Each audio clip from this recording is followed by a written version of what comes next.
Hi, I'm Dane, and this is a Balanced Body podcast.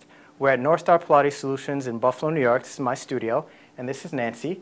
And Nancy's going to be demonstrating for us today some standing work on the reformer. These exercises are great for strengthening hip adductors and abductors, or outer thigh muscles and inner thigh muscles. Great exercise for any athletes that require that lateral movement like tennis, basketball, great for skaters, great for skiers, anybody that requires that good hip stability. This is a great exercise to work on with them. So I'm going to have Nancy step on the reformer, and when you step on the reformer, you always want to step on the standing platform first and then place the foot on the carriage. So you want to be careful about stepping on the carriage first, as it may move when the athlete steps up there, and that can be a possibility of them falling, and we don't like that so much, right? So we're going to keep the spine nice and tall for me here.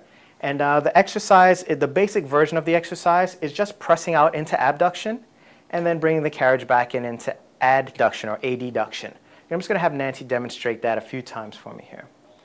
Good. So this is the basic version of the exercise. And again, with the heavier spring, we're working more hip abductors or abductors. So those are the glute medius and muscles on the outer thigh. And if we were to lighten the spring, that would work more inner thigh muscles, more adductors or adductors. Okay, one more time for me, Nancy. Great. And pause right there. So generally what we'll do is always kind of work both sides of the movement, both sides of the body, depending on what you're focusing on. So normally I'd have Nancy turn around and do the same exercise on the other side. So that's definitely something you want to make sure you do. So one variation I'm going to have Nancy do is to turn both toes out for me.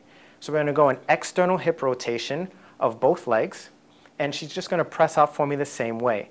So externally rotating the hips gets a little bit different angle at the hip joint. Same basic exercise, same spine lengthening up tall to the ceiling,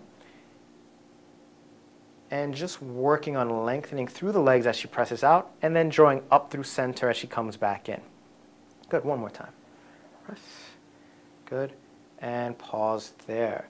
So what I'm going to have Nancy do now is go into a little bit of knee flexion. So you're going to bend both knees for me. Good. Now when you bend the knees, the important thing to be aware of is alignment of those lower extremities. So you want to make sure that the athlete is aware of their knees pointing out over their toes and not letting those knees bow in or rotate out further than the toes are. So keeping this position here of knee flexion, exhale and press out with both legs for me. Good. Inhale and come back in. So now we're just adding a little component of hip flexion and knee flexion to just increase awareness of stabilizing the lower extremity in a rotated position and then working on strengthening those lateral hip muscles. Good, and one more repetition for me, please. Great, and come on up and just take a quick pause here.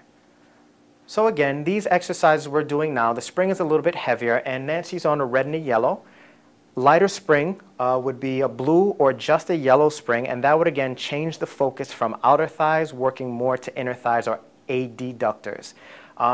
Inner thigh groin strengthening is very important for any athletes with lateral movement because again, those inner thigh muscles help to stabilize the hip while moving side to side or front and back for that matter. So you want to make sure that you do focus on strengthening outer thigh and inner thigh as well. So now we're going to go into one more variation standing here, and this is a neat variation. It's called skating. It has other names, but it resembles the motion of skating, and it's, again, fantastic for any lateral movement with athletes, and especially good for skaters if you do work with any of them. So I'm going to have Nancy keep feet in parallel, and she's going to bend both knees for me here. Good, and hands are on the hips. Now you see she went into a little bit of forward bend at the waist or at the hips there, and that's again to get her center of gravity a little bit more over her base of support. So she's going to push out for me with her left leg and then shift the weight and slide the carriage back in. So press, it's like a fluid movement, switching weight from side to side. So this is a great exercise for lateral hip strength as well as coordination. Good, and press, switch, and come on in. Very nice. Good, one more time for me here. Good, and come on in, and up nice and tall. And now let's do the same thing with the toes turned out. So you're going to turn those hips, knees, and toes out into hip external rotation and work on the same movement for me here.